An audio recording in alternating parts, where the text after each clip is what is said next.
Hello everybody, welcome back. I am your host Jack Remington of Quintessence Productions LLC. We're going to talk about week 17, the last regular season week of the season for 2019. Next week's the wild card weekend. Some great games are going to be slated, and they're always great to enjoy, and it's always fascinating to see how these teams react and prepare for the postseason. So without further ado, let's get to where we're at. Last week was another bad week, 2 wins, 3 losses. We are now sitting at 41 wins and 38 losses for the season with one push. I need one win to get to 42, then I'll have at least a 500 season. You know what? It sounds terrible, and for my standards, it is terrible. I'm usually at 60% or higher. I offer no excuse other than I didn't spend the time necessary to do the correct job. The first part of the season, I did well. I was at 68%, closing into the halfway mark. But then once mid-season hit, I didn't devote the time that was necessary to it. And you can see the results when you don't devote the time to it. It is attention to detail, like Napoleon Bonaparte would get up in the middle of the night because he couldn't sleep. He had kidney stones and what have you. He would get up and he would check the artillery and the gunnery himself. He won a lot of battles. Napoleon Bonaparte's my favorite historical character, by the way. There will never be another Napoleon Bonaparte. Forgive my digression there. And I want to point out before I get started, there's 3 games that are actually super significant. And the other 13 games are just practically exhibition games. And I'll explain that in a bit. I'll get to that. The 3 games that I feel are significant that our teams are playing for something is the very first game at the gate. The Tennessee Titans minus 3.5 are at the Houston Texans. Texans are home. Texans already sliced and diced them a few weeks ago, and we lost that game. We had the Titans. But long story short, Bill O'Brien is the coach for the Texans. He's a Bill Belichick protege. I know he said he's going to play most of his players most of the game. I know he said that. But his seating and his spot number 4 cannot be moved. Whether he wins or loses the game, he's not going to be able to help himself any. And you got to remember, the Texans beat Kansas City earlier in the season. So that has some significance, and we'll get to that in a bit. The second significant game on the slate that has something to mean for is the Philadelphia Eagles minus 4.5 at the New York Giants. Now here's the thing. Eagles should have lost to the Giants a few weeks ago at Philadelphia. They were down. It was either 17-3 halftime. They come back to tie the game, and they got lucky and won the game on overtime. You escape death like that. If Philadelphia loses that game, Dallas Cowboys will be the champion. That's the second game of significance, is Philadelphia Eagles at the New York Giants. And the third significant game, this is the most significant blood and guts, death match, gladiator time game of all time. The second to the last game, the San Francisco 49ers minus 3.5 at the Seattle Seahawks. Seahawks laid an egg last week against the Arizona Cardinals, and they got slumped about 27-13 or something like that. The game wasn't as close as the score indicated. Arizona just run the ball all over them. They just dominated that game. Kyle Murray didn't even play the game. It was the guy named Hundley comes off the bench and throws this big bomb. Seattle was in control of its own destiny. If they win that game, there were certain scenarios that could take place with tiebreakers and how they do in their division. But now they're fighting to at least get a home game. Seattle can win this game. They'll finish at 12-4. And so will the 49ers, but the 49ers will be the wild card team, and they'll have to travel. But they're all in the playoffs.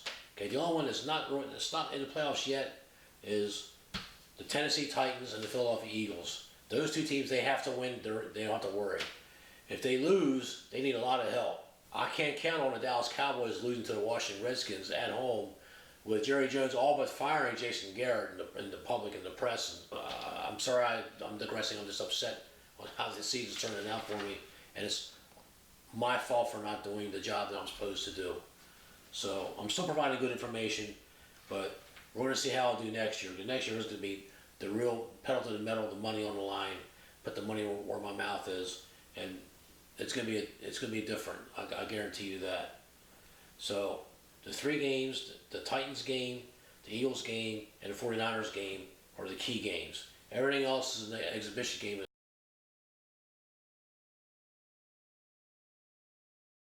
Everybody to understand that there are 3 losses are by the other 3 division winners. Okay, they got beat by Houston, got beat by Kansas City, got beat by Baltimore.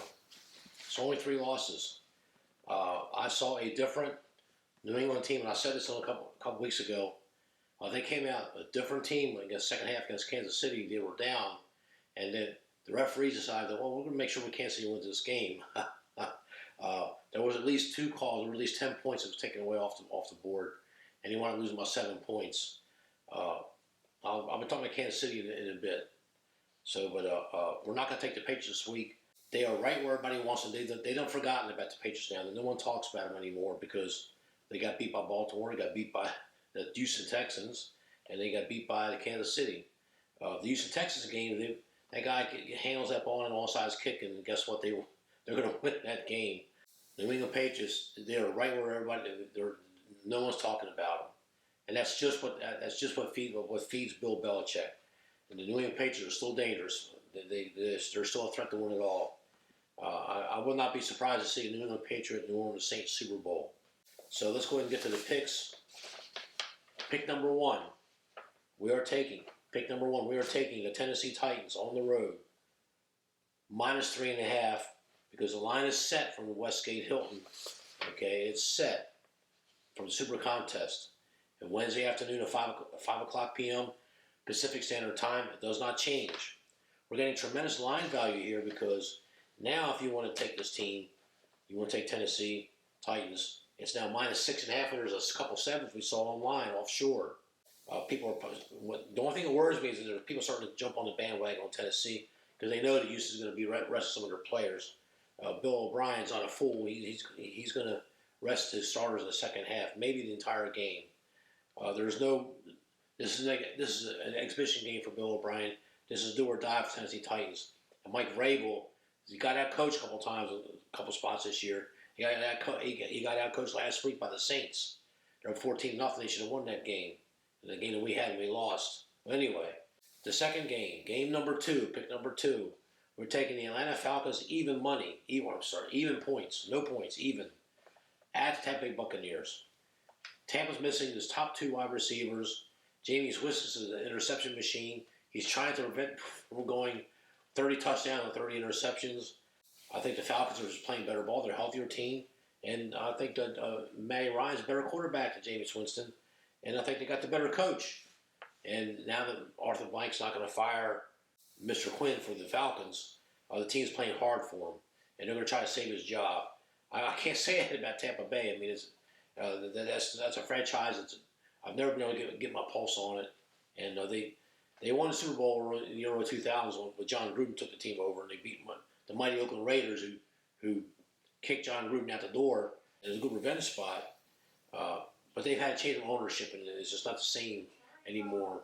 Steelers -2 at the Baltimore Ravens. Ravens got the home seed locked up. They're top seed in football. If they lose this game, they're going to go 13-3. Their seeding can't change. But the Steelers can play for some pride. I just think that Tomlin wants to finish 9-7. 9-7 is a lot better than 8-8. The Steelers got a top-notch defense. The Ravens are going to be playing RG3 the third as their filling quarterback. And I like RG3 the third. I remember his very first game as a Washington Redskin. He beat the mighty New Orleans Saints in some big shootout, like 48-30 or something like that. It was a great game. But he didn't get sacked. When they started sacking him, then we realized what we feared about him was that he's too small for the NFL. They just couldn't take the punishment. I'm looking for like a 13-0 type game here. I mean, I'm looking for the Steelers to get a couple turnovers, set some field goals, and just control the game and get a touchdown late. I mean, the score I'm going to give is 13-0 Pittsburgh. So we'll see how I do. Ravens are playing for nothing. This is a total exhibition game. So John Harbaugh's a very experienced, very good coach. He's not going to risk his key players in this meaningless game. Pick number 4. This is the one that I'm getting the crowd on me a little bit here. We're taking the Los Angeles Chargers plus the 8.5. They're at Kansas City. That line's we've lost some line value here. Kansas City is now favored by 10. And there's a 10.5. He just saw a 10.5 on offshore. So people are starting to pound Kansas City, but that's good for us because that means no one's giving the Chargers a chance. I like games like that. I want to go back for a second. I want to talk about the Falcons. Really quick, I know I already gave that pick out. The only concern I had about that game was that every 2 out of 3 tickets, 67%, are on the Falcons. So now back to the Chargers, Kansas City. It's really lopsided. It's 85% Kansas City versus 15% Chargers. You give me the 15% in a team like the Chargers, and Anthony Lynn, he's on the Chargers website saying we're going to finish strong. We're going to play to win. Anthony Lynn's not happy. His job's probably on the line. It's a division rivalry. He only lost by 7 before he played in Mexico City. So now the Kansas City was trying to pull out. If the Chargers show up and they play to win, they should cover this, if not outright win this game. Kansas City is in a dilemma that I want to talk about really quick here. Do you lose this game and hope that Texas get pushed up a little bit?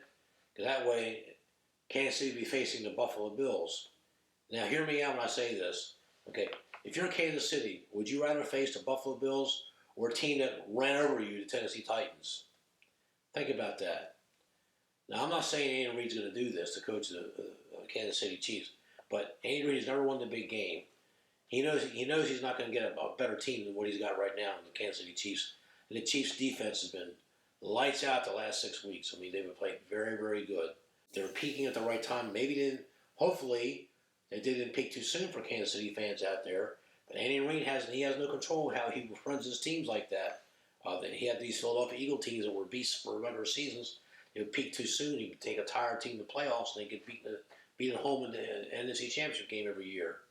Until they finally woke up one and stopped Michael Vick and got the Super Bowl, only to get beat by the Patriots. So we're going to take the Chargers here. The Kansas City sees that Tennessee's in. When Kansas City sees that New England's going to mop the floor with the Miami Dolphins, that they cannot get the number 2 seed. I mean, so Kansas City's got it. They're going to be stuck where they're at. Certain coaches have certain teams' numbers, and Mike Vrabel, he might have Kansas City's number. So pick number 5. We're just going out. This is the only home team we got, and it's a favorite. So we're taking the Los Angeles Rams -3, hosting Arizona Cardinals. That game, we're getting tremendous line value. That game is now Rams -6.5. He's got a 7. He's got a 7.5 over here, offshore. Bogota, is that what it's called? Entertainment only, folks. The Rams are still playing pretty good ball. I don't look for them to let up. I think McVay and Wade Phillips, their defensive coach, is going to put the pedal to the metal, make his guys play. Arizona got some real problems. Kyle Murray got hurt. They got that Hundley guy back.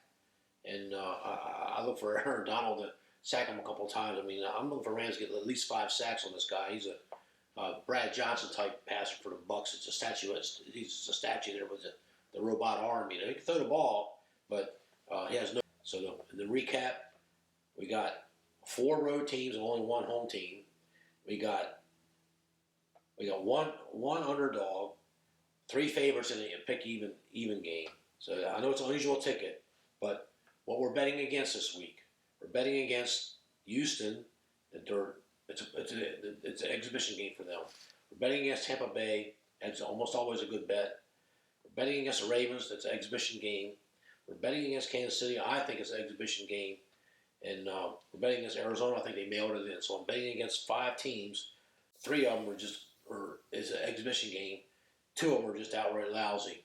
I know Tampa's won 7 games this year, and they've actually improved a little bit from where they were a couple years ago, but I still think they're lousy. They got the best number 1 run defense in all of football, but their pass defense is atrocious. So that was our 5 picks: Titans, the Falcons, the Steelers, the Chargers, and the Rams.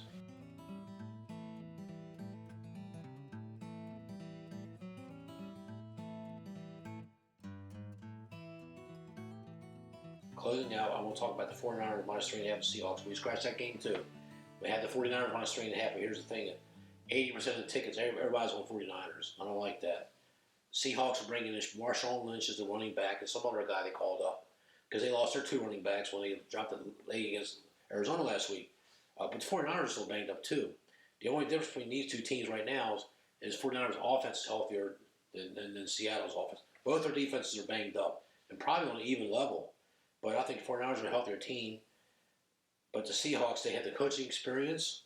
That's a tough place to play. The 49ers only won 1 game out of the last 10 there, including an NFC Championship game they lost there a few years ago. The 49ers struggle in Seattle. That doesn't bode well.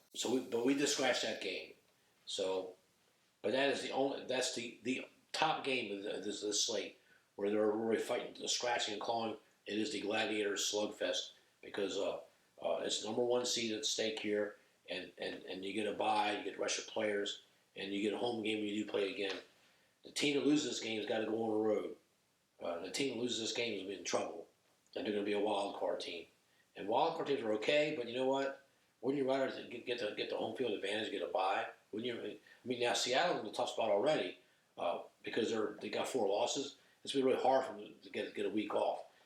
Some of these other teams got to lose. Green Bay's got to lose. The Saints got to lose. That's a tough order because they're both playing. They ain't playing anybody. But the Seahawks are still going to try to win this game. I remember Pete Carroll from his USC years here in L.A. and his years with New England years ago, and then the Jets for a little stint. He never got his due, but he wants his due here in Seattle. He's gonna have his team as ready as he possibly can. So I got to get one more win to get to 500, and then after that, if I can win some more, it'd be gravy. If not, at least I finished 500. Out of the people in the contest, these are the best people. These are the best handicappers in the world. 40% of them didn't finish 500. They're going to finish below 500. Next year will be different. Remember, it's always a great day to be an American. Entertainment only. And we'll be back next week with a recap and talk about the wild card weekends. Thank you. Have a good day.